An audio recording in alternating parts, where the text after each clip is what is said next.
나의 아늑한 골방에 들어서면 왠지 기도하고 싶어지는 것 같아요. 안녕하세요. 골방 라디오의 임다혜입니다. 오늘은 21학번 지체의 소식으로 기도회를 시작해보려 해요. 과연 어떤 귀한 새내기의 사연일지 궁금하시죠? 바로 읽어드릴게요.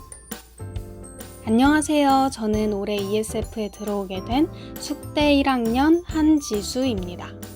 처음으로 참석하는 여름 수양회여서 많이 기대도 되고 골방 기도회에서 같이 수양회를 위해 사연을 듣고 기도도 할 수 있어서 너무나 감사한 시간들인 것 같아요. 와, 근데 제 사연이 나온다니 신기하기도 하고 어디서부터 적어야 할지 모르겠지만 걸어온 이번 학기를 되돌아보며 사연을 적어보려고 합니다. 저는 입시가 조금 길었어서 대학 생활에 대한 로망이 정말 컸어요. 하지만 코로나로 인해 듣는 수업들이 전부 다 비대면이라는 것과 대학 그리고 전공에 대한 회의감이 너무나 컸어서 초반에 정말 많이 방황을 하게 됐어요. 내가 원하던 수업은 이게 아닌데 내가 이걸 배우는 게 의미가 있을까? 이게 나중에 하고 싶은 일에 과연 도움이 되는 걸까? 등의 생각으로 신청했던 학점들을 많이 포기하게 됐어요. 고등학교 때 느꼈던 감정과 거의 비슷한 회의감이 들었기 때문에 누구의 말에도 흔들리고 싶지 않아서 담당 교수님과의 상의도 없이 혼자만의 결정을 내렸어요. 그리고 점점 하나님이 우선이 아닌 내 생각이 우선이 되는 교만한 마음이 자리 잡기 시작했고 세상적인 가치관에 마음을 두다 보니 영적으로도 많이 방황하던 시기였어요. 대학 와서 기독교 동아리에 들어갈 생각은 전혀 없었는데 참 신기하게도 ESF에 들어와 있는 저를 하나님께선 정말 사랑하시는구나 라고 느꼈어요.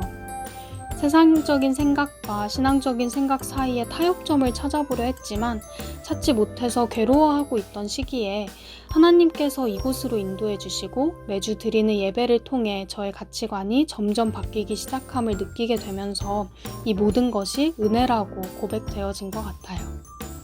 1대1로 창세기를 공부하고 있는데 하나님께서 창조 역사를 시작하신 것과 내가 이 세상을 살아가는 목적에 대한 생각을 깊이 해보게 됐어요. 예수님을 전하는 것이 인생의 목적인데 눈에 보이는 세상적인 것들, 특히 부와 명예 등을 통해 사람들에게 인정받고 싶어하는 마음이 목적으로 자리 잡다 보니 욕심과 공허함은 끝없이 커지는 것 같아요. 초반엔 대학을 다니며 회의감을 느꼈지만 지금은 정확히 이해할 순 없다 해도 하나님께선 분명 이 학교를 다니게 하신 이유가 있으실 테고 배우는 것들이 결코 헛되지 않도록 합력하여 선을 이루실 거라 생각해요.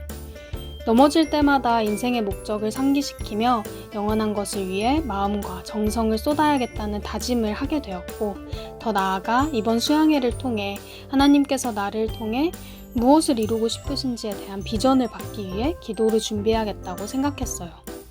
어렵지만 좋은 사람들과 함께 믿음의 길을 걸을 수 있다는 것이 참 기쁘고 감사해요. 이번 수양회를 통해 각자의 필요한 것들이 채워지는 귀한 시간이 되었으면 좋겠습니다. 여러분 너무 감동이죠. 코로나 시국에 대학에 입학한 모든 새내기들 우리 공동체를 통해서 많은 위로와 사랑을 얻어가면 좋겠어요. 특히 올해 우리 공동체에 하나님께서 많은 새로운 지체들을 보내주신 걸 보면 하나님께서 우리를 참 많이 사랑하시나 봐요. 오늘도 그 사랑에 반응하려 기도에 나온 모든 분들, 이제 말씀을 함께 볼까요? 오늘 본문은 요한일서 2장 17절에서 27절이에요. 제가 읽어볼게요. 아이들아, 지금은 마지막 때라. 적그리스도가 오리라는 말을 너희가 들은 것과 같이 지금도 많은 적그리스도가 일어났으니 그러므로 우리가 마지막 때인 줄 아노라. 그들이 우리에게서 나갔으나 우리에게 속하지 아니하였나니 만일 우리에게 속하였더라면 우리와 함께 거하였으려니와 그들이 나간 것은 다 우리에게 속하지 아니함을 나타내려 함이니라. 너희는 거룩하신 자에게서 기름 부음을 받고 모든 것을 아느니라. 내가 너희에게 쓰는 것은 너희가 진리를 알지 못하기 때문이 아니라 알기 때문이요 또 모든 거짓은 진리에서 나지 않기 때문이라. 거짓말하는 자가 누구냐? 예수께서 그리스도이심을 부인하는 자가 아니냐? 아버지와 아들을 부인하는 그가 적그리스도니 아들을 부인하는 자에게는 또한 아버지가 없으되 아들을 시인하는 자에게는 아버지도 있느니라. 너희는 처음부터 들은 것을 너희 안에 거하게 하라. 처음부터 들은 것이 너희 안에 거하면 너희가 아들과 아버지 안에 거하리라. 그가 우리에게 약속하신 것은 이것이니 곧 영원한 생명이니라. 너희를 미혹하는 자들에 관하여 내가 이것을 너희에게 썼노라. 너희는 주께 받은 바 기름 부음이 너희 안에 거하나니 아무도 너희를 가르칠 필요가 없고 오직 그의 기름 부음이 모든 것을 너희에게 가르치며 또 참되고 거짓이 없으니 너희를 가르치신 그대로 주 안에 거하라. 아멘. 말씀을 살펴보기 전에 사도 요한이 이 편지를 쓴 시기의 배경을 알면 좋을 것 같아요. 이 편지가 쓰여진 시기에는 이단 사상, 특히 영적 지식만을 강조하는 영지주의 사상으로 공동체에 분열이 일어났다고 해요. 그리고 오늘 본문에서 알 수 있듯이 분열에 가담한 자들은 결국 공동체를 떠나지만 여전히 공동체에 남은 이들을 미혹하는 세력이 있었어요. 잘못된 교리로 그리스도를 대적하는 자들, 적그리스도가 오늘 본문에 등장하는데요. 그래서 오늘 여러분과 나누고 싶은 이야기는 적그리스도 멈춰입니다. 오늘 본문을 처음 읽을 때 마지막 때 적그리스도라는 단어를 보고 괜히 긴장했어요. 왠지 이 본문은 굉장히 주의 깊게 읽어야 할 것 같고 되게 무서운 내용을 담을 거라는 느낌을 받았어요. 그래서 저는 긴장 모드로 말씀을 살펴봤는데 여러분도 오늘 저와 함께 긴장 모드로 말씀을 보면 좋겠습니다. 무섭지는 않은 내용이지만 우리가 깨어 맞서 싸워야 하는 중요한 주제이기 때문에 비장한 마음으로 함께 해주세요. 첫 번째, 지피지기 100점 불태. 상대를 알고 나를 알면 100번 싸워도 위태롭지 않다는 뜻이에요. 본격적인 싸움에 들어가기 전 상대를 알아야겠죠. 그렇다면 오늘 사도 요한이 요한일서를 통해 우리에게 경고하는 적의 정체는 무엇일까요? 본문 18절과 19절에 적그리스도가 처음으로 등장해요.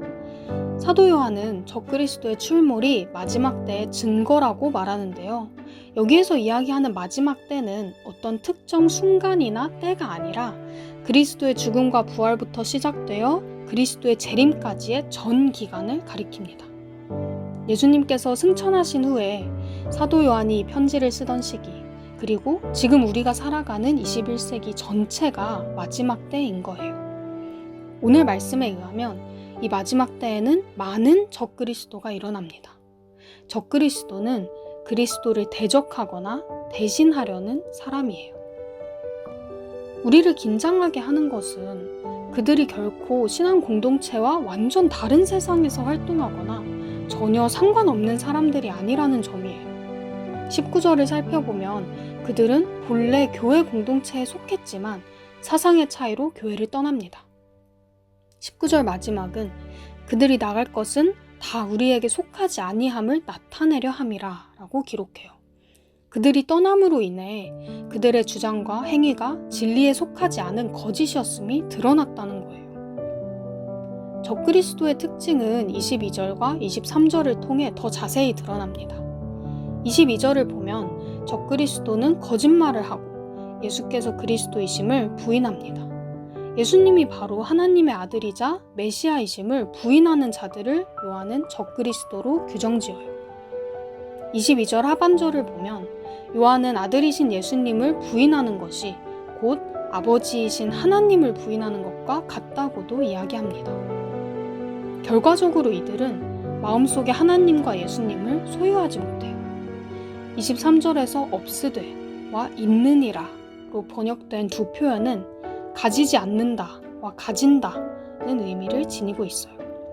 그러니까 메시아 예수님을 부인하는 자는 그 마음속에 하나님을 모실 수 없고 오직 예수님을 메시아로 고백하는 자만이 그 마음에 하나님을 모실 수 있다는 말이에요.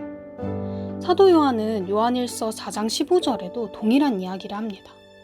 누구든지 예수를 하나님의 아들이라 시인하면 하나님이 그의 안에 거하고 그도 안에 거하느니라. 이렇게 우리의 적을 살펴봤어요. 적그리스도는 그리스도를 구세주로 인정하지 않는 자입니다. 오늘날 적그리스도는 더 교묘하게 우리 곁으로 다가와요. 사도 요한이 규정짓는 적그리스도의 특징을 곱씹어 보면 더 이상 특정 사람이나 집단만이 그리스도를 대적하는 세력이 아님을 알 수 있어요. 우리의 가치관을 뒤흔들어 그리스도가 유일한 메시아심을 의심하게 만드는 것들이 얼마나 많은가요? 우리가 발 디디는 캠퍼스의 문화 속에, 매일 접하는 미디어 속에, 읽는 책 속에, 세상에는 우리의 시선과 마음을 사로잡는 게 너무 많아요. 세상의 소리에 귀 기울이고 그 논리에 빠져들다 보면 나도 모르게 이 세상의 것들이 나를 구원해 줄 수 있는 메시아로 보일 수 있어요. 예를 들어 볼까요? 저는 학생 때 돈 잘 버는 직업이 저를 행복하게 해줄 거라고 생각했어요. 두 개의 중요한 요소가 있었어요. 돈과 직장. 이 두 가지가 제겐 정말 중요했어요. 그래서 돈 잘 버는 법을 배우기 위해 공부를 했고 나에게 딱 맞는 직업을 찾기 위해 노력했어요. 곰곰이 생각해보면 많은 돈과 좋은 직업을 가지기 위해 목매던 시간들도 있었어요. 왜 그렇게 간절히 원했을까요? 왜 그것만은 꼭 소유하고 싶었던 걸까요? 무언가에 우리가 목매고 있다면 그 마음을 자세히 들여다봐요. 사실 우리는 바로 그것이 우리 인생을 구해줄 거라고 착각하고 있을 거예요. 세상은 돈을 가지면, 명예를 가지면, 사랑을 가지면, 뛰어나면, 예쁘면, 똑똑하면, 성공하면 우리가 자유해지고 행복해지고 구원받을 거라고 이야기해요. 우리를 완전하게 해줄 것만 같은 그 모든 게 지금 우리가 마주하고 있는 적그리스도적인 요소들이에요. 그럼 어떻게 해야 할까요? 감사하게도 사도 요한은 적그리스도로 인해 혼란에 빠진 편지의 수신자들에게 그리고 정말 많은 적그리스도를 마주한 우리에게 싸움의 전략을 전수해 줍니다. 바로 진리는 이 안에 있어. 사도 요한은 적그리스도의 미혹에 흔들리지 않고 영적 전쟁을 승리할 비결은 이미 우리 안에 있는 진리에 거하는 것이라고 말합니다. 18절과 19절에서 사도 요한은 적그리스도에 대해 설명하다가 20절과 21절에서는 수신자들에 대해 이야기해요. 다시 한번 읽어볼게요. 너희는 거룩하신 자에게서 기름 부음을 받고 모든 것을 아느니라. 내가 너희에게 쓰는 것은 너희가 진리를 알지 못하기 때문이 아니라 알기 때문이요. 또 모든 거짓은 진리에서 나지 않기 때문이라. 혼란스러워하는 수신자들에게 정신 차리고 너희 스스로의 정체성을 기억하라고 당부합니다. 말씀에서 사도 요한이 강조하는 정체성은 성령으로 거듭난 하나님의 자녀예요. 사도 요한은 말합니다. 너희는 이미 하나님께서 허락하신 성령을 부음받은 존재야. 너희 안에 내주하시는 성령께서는 진리의 영이시고 너희를 진리로 인도하고 계셔. 그러니 너희는 이미 진리를 전부 아는 사람들이야. 그리고 24절부터 더 구체적인 행동 방침을 알려줍니다. 처음부터 들은 것, 곧 예수님께서 온 세상을 구원하신 메시아라는 복음을 잘 간직하라고 이야기해요. 24절에 거하게 하라는 권면은 잃어버리지 않도록 잘 간직하라. 또 단순한 소유를 넘어 깊은 교제로 들어가라는 의미입니다. 혼란스러운 시대에 성도가 힘써야 할 것은 처음 전해진 복음을 기억하고 간직해서 이를 통해 허락된 예수님과 하나님과의 관계로 깊이, 더 깊이 들어가는 것입니다. 이런 삶이야말로 약속된 영원한 생명을 소유하고 누리는 삶이라는 걸 사도 요한은 우리에게 다시 한번 상기시켜 줍니다. 요한복음 17장 3절 말씀. 영생은 곧 유일하신 참 하나님과 그가 보내신 자 예수 그리스도를 아는 것이니이다. 본문 27절은 앞서 전한 권면을 요약한 구절입니다. 복음의 메시지로부터 어긋나는 그 어떤 가르침도 우리에겐 필요하지 않습니다. 대신 사도 요한이 우리에게 권하는 것은 성령의 음성에 귀 기울이며 예수님께서 가르치신 그대로 행하며 더 깊은 사귐으로 나아가는 것입니다. 앞서 우리를 둘러싼 수많은 미혹의 세력들을 이야기했죠. 갈수록 진리를 분별하기 어려워지는 것 같아요. 그리고 단순히 신앙 공동체 안에 속했다는 사실은 결코 우리를 보호해주지 않아요. 답을 알 수 없는 수많은 문제들 앞에서 우리는 과연 어떻게 하나님의 자녀된 정체성을 지킬 수 있을까요? 오늘의 말씀이 해답이 되길 바랍니다. 더 많은 새로운 이야기들, 들어보지 못했던 신선한 목소리에 귀 기울이기보다 우리를 진리로 이끄시는 성령의 세미한 음성에 집중해봐요. 그리고 순종해봅시다. 트렌드와 맞지 않는 것처럼 느껴지더라도, 남들과 속도가 다른 것처럼 느껴지더라도 어느새 우리는 진정으로 견고한 진리 위에 서 있음을 발견하게 될 거예요. 이어서 우리 함께 기도합시다. 들은 말씀을 가지고 기도하고 그 후에 골방 프렌즈들과 함께 기도하시면 됩니다.